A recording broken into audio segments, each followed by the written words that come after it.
नमस्कार दोस्तों, मैं आपको भगवान गणेश की कथा सुना रही हूँ। गणेश जी को विघ्नहर्ता कहा जाता है। गणपति पूजन से सुहाग की लंबी उम्र का आशीर्वाद भी मिलता है।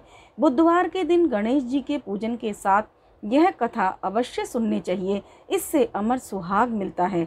भगवान श्री गणेश जी की पूजा हर पूजा से पहले की जाती है। महिलाएं खासकर अपने पति की लंबी आयु के लिए भगवान श्री गणेश की पूजा जरूर करती हैं।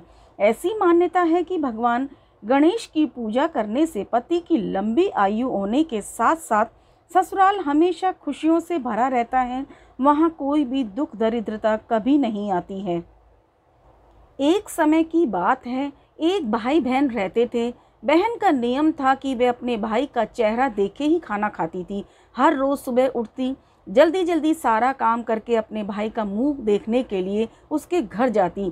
एक दिन रास्ते में एक पीपल के नीचे गणेश जी की मूर्ति रखी थी। उसने भगवान के सामने हाथ जोड़कर कहा कि मेरे जैसा अमर सुहाग और मेरे जैसा अमर पियर सबको दीजिए। यह कहकर वे आगे बढ़ती जाती। जंगल की झाड़ियों के कांटे उसके पैरों में चुभा करते थे। एक दिन भाई के घर पहुंची और भाई का मुंह देखकर बैठ गई तो भाभी ने पूछा, पैरों में क्या हो गया? यह सुनकर उसने भाभी से कहा, रास्ते के जंगल के झाड़ियों से के कांटे मेरे पाँव में चुभ गए हैं। जब वह वापस अपने घर आ जाए तब भाभी ने अपने पति से कहा कि रास्ते को साफ करवा दो, आपकी बहन के पाँव में बहुत सारे कांटे चुभ गए हैं। भाई ने तब कुल्हाड़ी लेकर सारी झाड़ियों को काटकर रास्ता साफ कर दिया, जिससे गणेश जी का स्थान भी वहां से हट गया।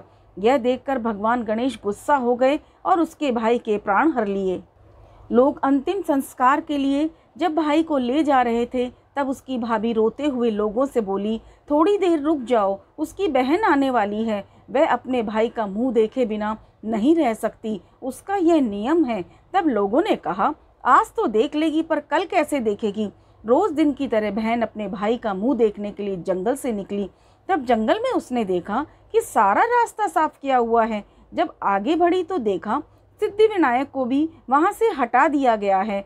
तब उसने जाने से पहले गणेश जी को एक स्वच्छ स्थान पर बैठा दिया। हाथ जोड़कर बोली, भगवान मेरे जैसा अमर सुहाग, मेरे जैसा अमर पियर सबको देना। फिर बोलकर आगे निकल गई। भगवान तब सोचने लगे, अगर इसकी नहीं सुनी तो हमें कौन मानेगा, हमें कौन पूजेगा? तब सिद्धिविनायक ने उसे आवाज दी, बेटी इसे खेजड़ी की 7 पत्तियां ले जा और उसे कच्चे दूध में घोलकर भाई के ऊपर छींटा मार देना, वह उठकर बैठ जाएगा। यह सुनकर जब बहन पीछे मुड़ी तो देखा वहाँ कोई नहीं था। फिर वह यह सोचने लगी कि ठीक है, जैसा सुना वैसा कर लेती हूँ। फिर वह खेजड़ी की 7 पत्तियों को लेकर अपने भाई के घर पहुंची। उसने देखा वहाँ कई लोग बैठे हुए हैं, भाभी बैठी रो रही है, भाई की लाश रखी है।